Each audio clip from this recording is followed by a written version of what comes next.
Hi, Mr. G. This is the 2.2 redo. So the first question is to explain the law of supply using a market graph. So let's draw a graph, quantity and price. So the law of supply states that if price increases, then quantity will increase and vice versa. So here's the supply line. So if you draw 5, 4, 3, 2, 1, 10, 20, 30, 40, 50. So you see here, $1, the quantity is 10, $2, the quantity is 20, $3, the quantity is 30, $4, quantity 40, $5, the quantity is 50. So you can see that price is going up and quantity is going up. So for number 2, it says to explain the difference between a movement along the curve and a shift in supply. So for a shift in supply, this would be our supply line. If, say, the price of resources goes up, then the supply would decrease. So that would be a shift in supply, where a movement along the curve would be this up here, like in question 1, would be just a movement along the first supply line. Now for question 3, it says to explain what an increase in supply looks like and a decrease.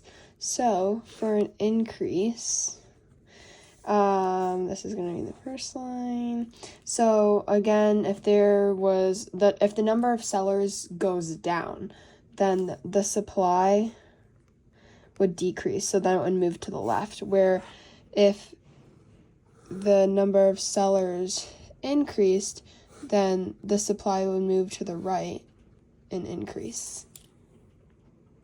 Now for question 4, so it asks to use a real-life market and explain the determinants of supply. So the market will be t-shirts. So first, this is the price of,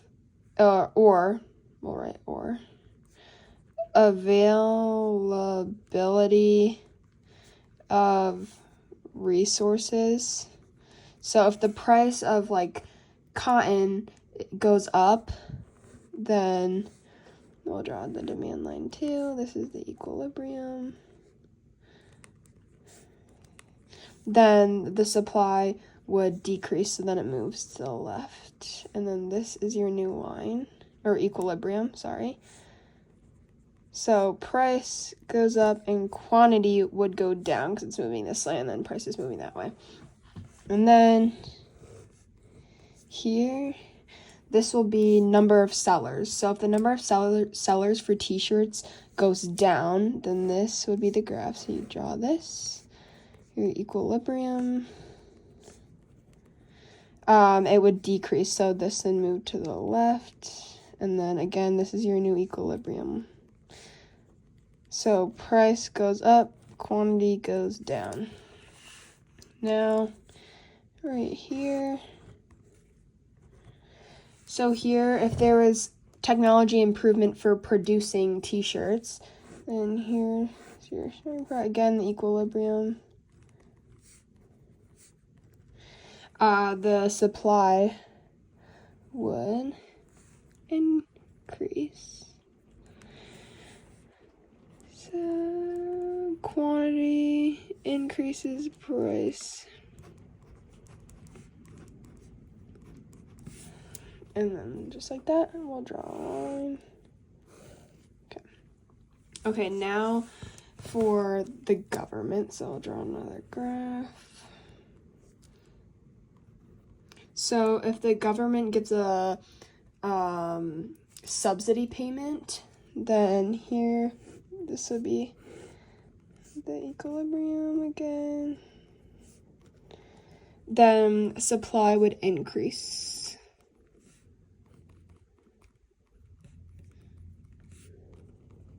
So price goes down, quantity goes up, and then and now if there is an expectation of future profit, so again for t-shirts, supply, demand, Q, P, that's the equilibrium, then the supply would decrease. So they're going to wait to make those t-shirts. So, because then they're expecting a future profit. So they're going to want to wait. So price increases, quantity would decrease.